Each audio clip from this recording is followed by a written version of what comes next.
Here's something that took me years to understand. When you're anxious, you're not having a thinking problem.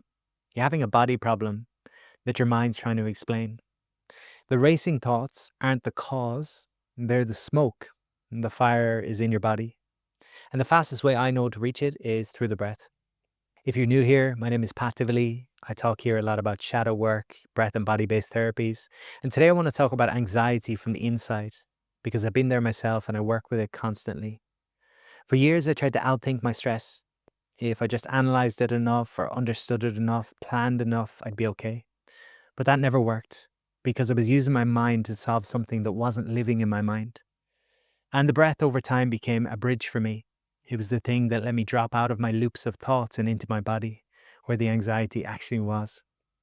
And once I was in the body, I could do something with it. So today I want to show you why anxiety lives in the breath and give you a practice you can use when your nervous system's flooded. Let me start by describing the loop because you'll know it. When something sets you off, it could be a real thing, it could just be a thought about a thing that hasn't even happened, and your body responds first. So your heart rate speeds up, maybe chest gets tight, the breath gets high and fast. And then when your mind notices the body's activated, it goes looking for a reason. And it'll always find one. Maybe it's the email you forgot, the conversation that went weird, the thing that might go wrong next week. So now you've got an activated body and you've got a mind generating threats to match it. And each one feeds off the other. So the thoughts start to speed the breath fuels the thoughts, and we go round and round in this cycle. Here's why you can't win this with thinking. Every time you answer one worried thought, the body is still activated, so it just generates the next one. So it's like playing whack-a-mole with your own mind, while the real driver, which is the body, never gets touched. When you're anxious, your breathing tends to change in a specific way. Typically goes up into the chest, it gets quick, and you end up over-breathing.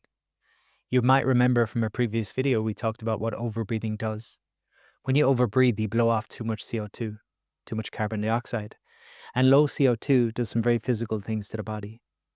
It narrows the blood vessels to your brain, makes it harder for your oxygen to get into your tissues, and it can cause the lightheadedness, the tingly feelings, the unreal feelings, the dizziness, the pins and needles, the sense that you're not quite here.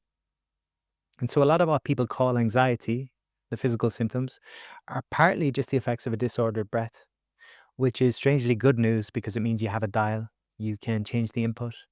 Now, you can't easily argue yourself calm, but you can breathe yourself there because the breath is the one part of the autonomic nervous system you can either run on automatic or take over by hand. Before the practice today, I want to shift how you hold this.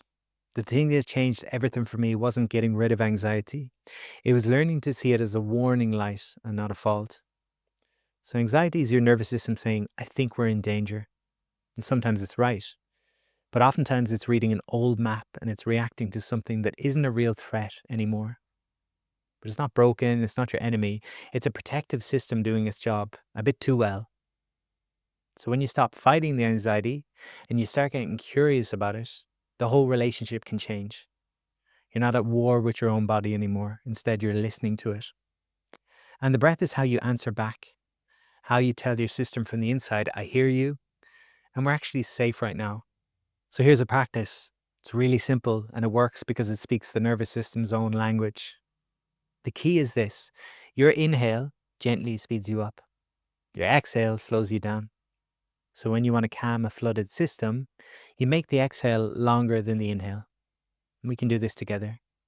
Begin to breathe in through your nose if you can. And just breathe in for a count of 4. And then breathe out slowly for a count of 6, maybe even 8. Long, smooth exhale, like you're breathing out through a straw, but through the nose if you can. We can do this together, breathing in for 4. And out for 6. Let's do 2 more together, in for 4. Out for 6. One more together, in for 4. And out for 6.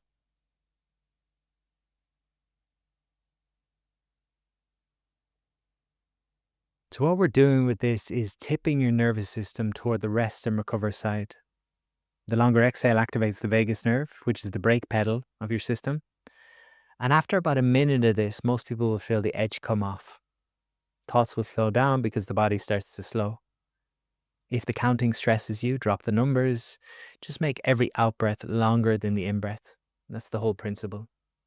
You don't only use this in a crisis. If you wait until you're at a 10 to start breathing, it's much harder. So I'd build the longer exhale into ordinary moments throughout your day.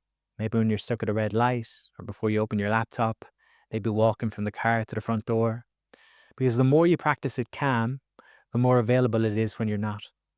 You're effectively teaching your body a road back so that when the flood comes, it already knows the way.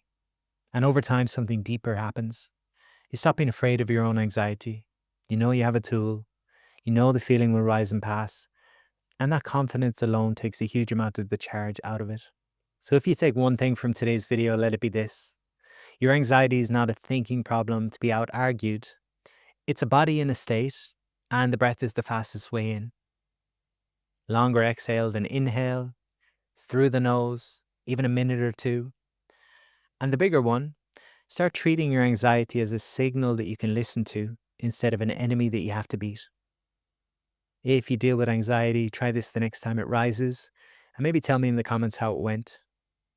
If you want the deeper work on the nervous system, stay with this series. I'll see you in the next one.